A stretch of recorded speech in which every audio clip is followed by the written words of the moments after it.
The hate is real. The hate is real, Kathy. I see you hating on us from a mile away, Kathy Engelbert. We all see it. You out here trying to find Caitlin Clark. You out here finding the one person who's actually bringing money into this league. What a joke. You're mad that the Indiana Fever are here right now. Y'all didn't expect us to get this far. The WNBA has once again managed to prove exactly why so many fans and players question its leadership. And this time, the controversy isn't even about a blown whistle in the middle of a game. No, this one cuts deeper. The league actually punished its biggest star for the crime of saying out loud what millions of fans already know. Y'all really didn't expect it. We got Sophie Cunningham exposing the whole league agenda. Exposing them. Caitlin Clark mocking them all on Twitter, all on Instagram, everywhere, because they are... Caitlin Clark, the Indiana Fever's once-in-a-generation guard who has reshaped the conversation around women's basketball, was fined $200 for making a social media joke about officiating. Let that sink in. Clark, the player whose impact has filled arenas, boosted TV ratings, and single-handedly dragged the WNBA into mainstream relevance, got slapped with a fine not for a flagrant foul, not for unsportsmanlike conduct, but for typing 4 words. Refs couldn't stop us. Let us know down in the comments below what you think of the WNBA officiating. So during the game, we saw here, the Fever players celebrating. I would assume based on the reaction that this was after the Lexi Hull steal and everything. And Caitlin Clark on Instagram commented this: refs couldn't stop us. Elite bench mob. It wasn't for the lack of trying. Glad they're having fun and celebrating like no other teams. Will she get fined for saying that? Yeah, she got fined. The timing couldn't be more ridiculous. The Fever, playing without their superstar on the floor, are suddenly deeper into the postseason than they've been in nearly a decade. They stunned the Las Vegas Aces in Game 1 of the semifinals, a massive upset that shook the league. You would think the WNBA would seize on that story to celebrate its product. Instead, Commissioner Kathy Engelbert and her staff decided the real priority was cracking down on Caitlin Clark's Instagram comments.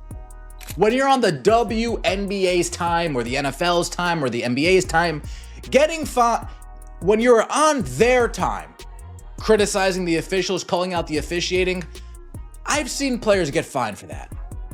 But when you're on your own time, well, now, other than Sophie Cunningham, Caitlin Clark seems to be the 2 players that come to my mind of players getting fined, criticizing the officials, doing it on their own time, quote unquote, off the clock. Think about that. Instead of amplifying the grit, the underdog triumph, the fact that the Fever are rewriting history, league officials were scrolling through Instagram like hall monitors, waiting to hand out demerits. You guys, today, Caitlin Clark got fined $200. Kathy, what do you think you are accomplishing by that?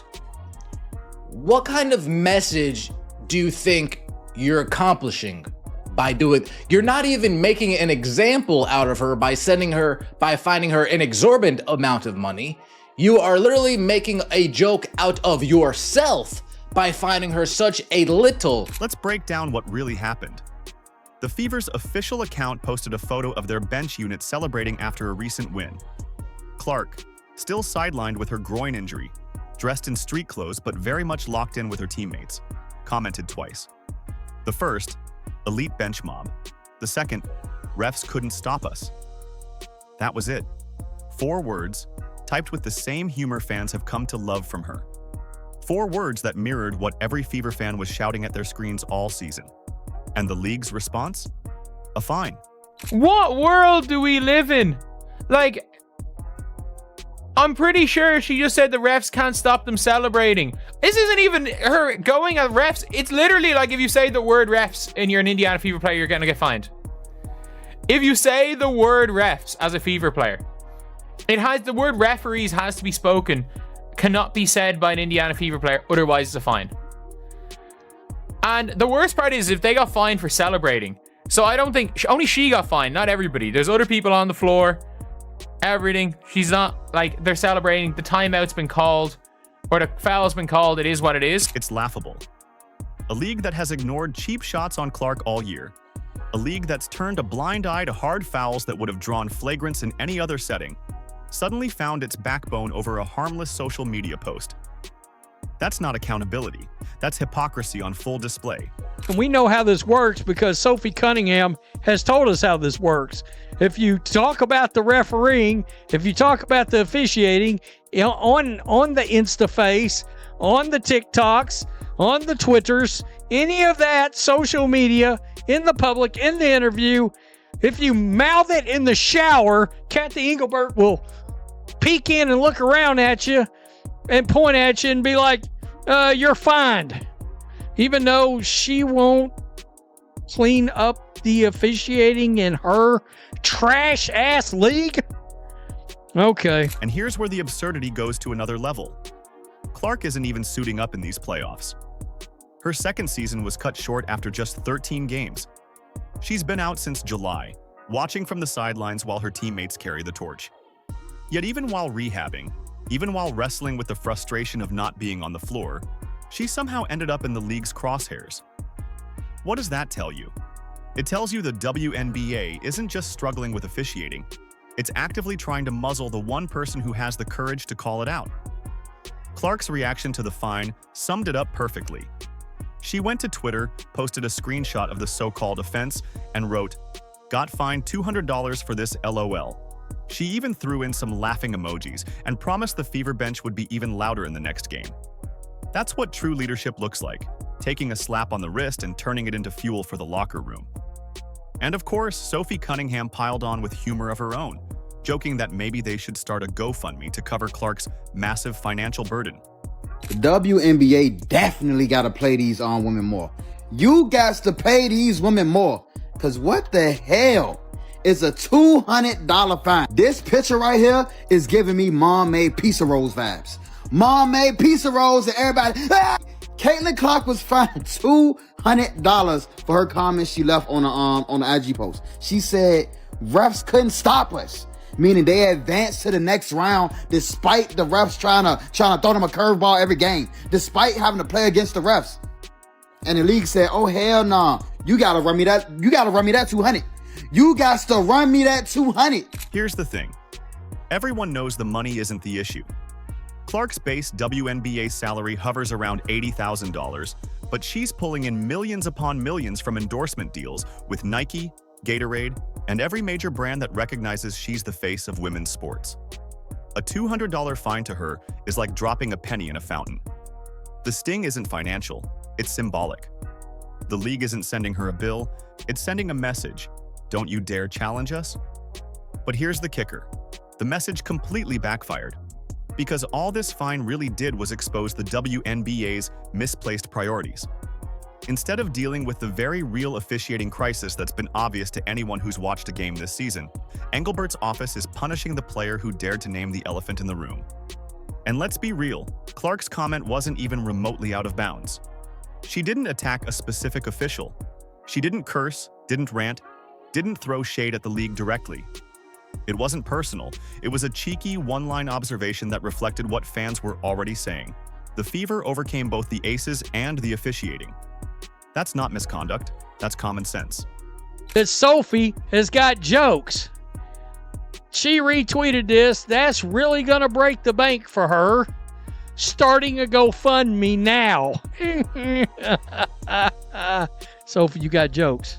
Hun, you got jokes. Yeah, so Sophie Cunningham Central, I'll donate. Meanwhile, the issues Clark hinted at are still rotting the product from the inside out. Inconsistent whistles, missed calls that decide games, referees losing control to the point where every hard foul risks escalating into a fight. Players are sick of it, coaches are sick of it, and fans are downright exhausted.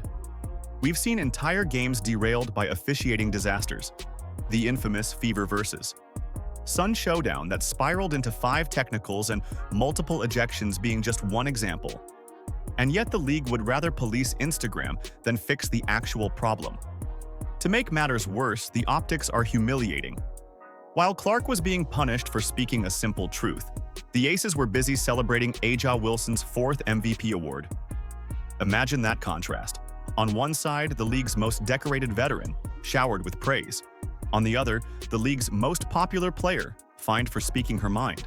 That's not balance. That's a rigged narrative. This isn't just about Caitlin Clark. It's about what kind of league the WNBA wants to be. Does it want to be a legitimate, respected professional sports league that embraces criticism and grows stronger from it? Or does it want to be a fragile PR machine that silences its stars while ignoring its flaws? Right now, Engelbert's office is making the wrong choice. Rather than fining players for being excited on the bench and for letting it be known how trash your referees are, why don't you start fining referees for not calling fouls? Why don't you start putting that type of energy into making sure the game is played better? Why don't you do that? Why don't you do that? Because that would be nice. That would be nice if you could do that. Because here's the reality. Caitlin Clark didn't hurt the WNBA by posting those 4 words. She exposed the truth. She gave fans a voice. And by punishing her, the league has done nothing but prove her right. The WNBA's response to criticism has become a predictable cycle. Punish the whistleblowers, protect the system, and hope the controversy dies down. Instead of confronting glaring issues in officiating, they fine anyone who dares to speak up. Golden State assistant coach Natalie Nakas learned that lesson when she was fined for pointing out obvious bias. Indiana's own Stephanie White has been calling out inconsistent, disrespectful refereeing all season long. Even Las Vegas coach Becky Hammon, yes, the same Hammon whose aces are often the beneficiaries of favorable whistles, has publicly admitted the quality of officiating across the league is embarrassing. The physicality is out of control, that's for sure. I mean, you can bump and grab a wide receiver in the NFL for those first 5 yards, but you can do it in the W for the whole half court. You put 2 hands on somebody like that, it should be an automatic foul. They have the freedom of movement. Freedom of movement. There's no freedom. And I'm not saying that we're not fouling too. I'm not saying that. I'm saying it's out of control. When voices across the spectrum, from rival coaches to insiders, all repeat the same concern, the league should be listening. Instead, the WNBA's answer is always the same. Slap a fine, silence the messenger, and pretend nothing's wrong. And this is what makes the punishment of Caitlin Clark especially insulting. Look at the context. The Indiana Fever are in the middle of a miracle playoff run, without her. 6 key players sidelined by injury, their superstar stuck on the bench since July, and yet this group still clawed its way to the semifinals for the first time since 2015. They knocked off the higher-seeded Atlanta Dream in a nail-biting 3-game series. Then, against all odds, they stunned the 2-time champions, the Las Vegas Aces, in Game 1 of the semifinals with a dominant 89-73 road victory. That wasn't luck. That was grit, discipline, and Kelsey Mitchell erupting for 34 points, just 2 shy of the franchise playoff record. What if this is the WNBA foreshadowing? We're seeing how you're acting on the bench. We're seeing how you're talking to the officials on the bench. We will tee you up. Now, whether I think that she deserves a tee for it or not, we're not even going to get into that. What if this is just saying, hey, we're going to tee you up if you continue to get at the officials, if you continue to talk up the officials, if you continue to show up the officials on the sideline, we're going to tee you up. That kind of performance, that kind of resilience, should have been front-page headlines celebrating women's basketball. But instead of leaning into the moment, the league found a way to step all over it by fining Caitlin Clark. The star who wasn't even on the floor was punished for cheering on her teammates from the sidelines.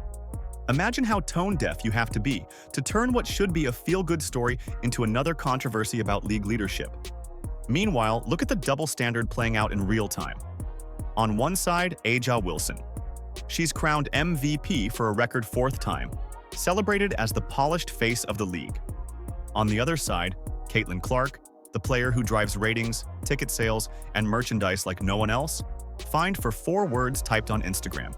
And when her teammates, Mitchell, Hull, Boston, Sims, dominated Game 1 while Wilson sputtered through a dreadful 6 of 22 shooting night, it was Clark's Instagram comment that suddenly became the problem.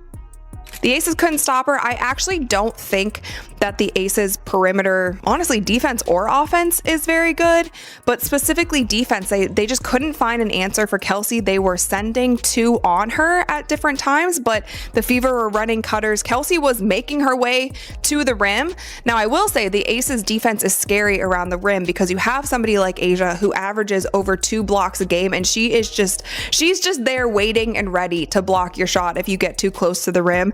But Kelsey Mitchell, I mean, she was just finding her spots, getting to her lanes, hitting those open threes, all of the things. The irony is almost poetic. Clark gets punished for saying, "Refs couldn't stop us." Then the Fever walk into Vegas and back up her words, steamrolling the league's darlings in their own building. If the WNBA had any sense, they would have packaged that into a marketing blitz. Look at this team. Look at this underdog story.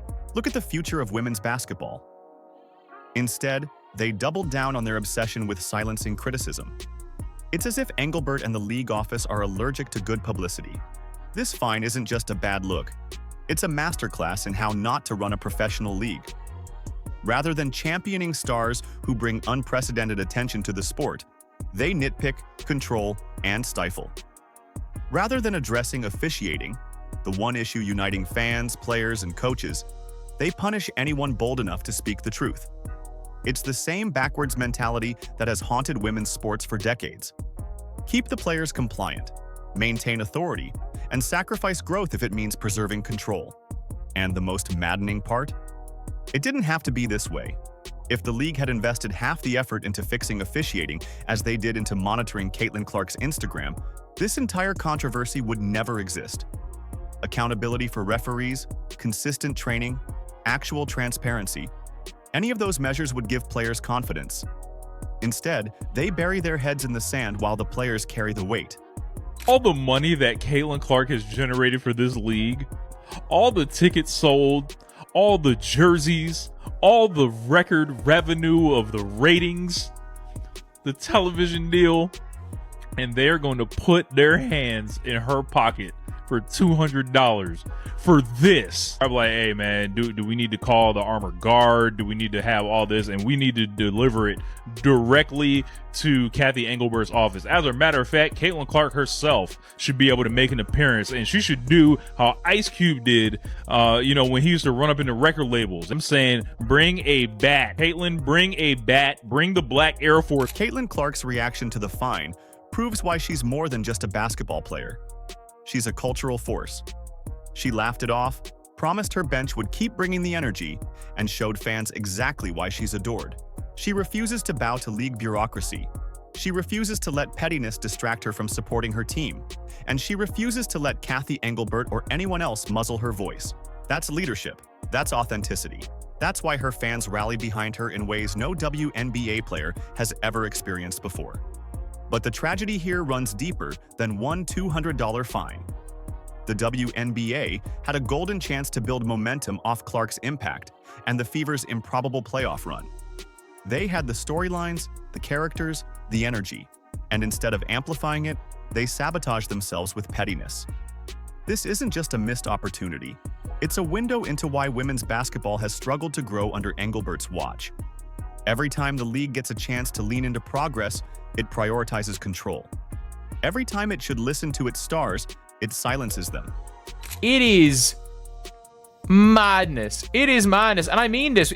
Like, the amount of people that are like, oh, I hate this team. It's like, why? They're excessively celebrating. They're excessively celebrating. They're not there talking down on other teams. They're not doing the Alyssa Thomas. They're not doing a Phoenix Mercury and shit talking other teams' fans. They're not doing a Phoenix Mercury and shit talking the other team's players, their coaches, their all of this stuff. And then when they lose, they're silent and they dodge everything. Hell no, they're just celebrating. They're just celebrating. They actually find somebody for saying refs can't stop. The refs won't stop us. The message is loud and clear. Under Kathy Engelbert, the WNBA values authority over accountability. They'd rather issue fines than fix the product. They'd rather control the narrative than embrace the players driving their growth. And they're willing to jeopardize the momentum Caitlin Clark has single-handedly created if it means preserving their fragile image. So the question becomes, how many more chances will they waste? How many more times will they punish the messenger while ignoring the message? Because if this league wants to thrive, it won't be through silencing Caitlin Clark, it will be through finally listening to her. Let us know down in the comments below what you think of the WNBA officiating. Like, subscribe, and turn on all notifications so you never miss out. Click the video on the screen, and we will see you in the next one.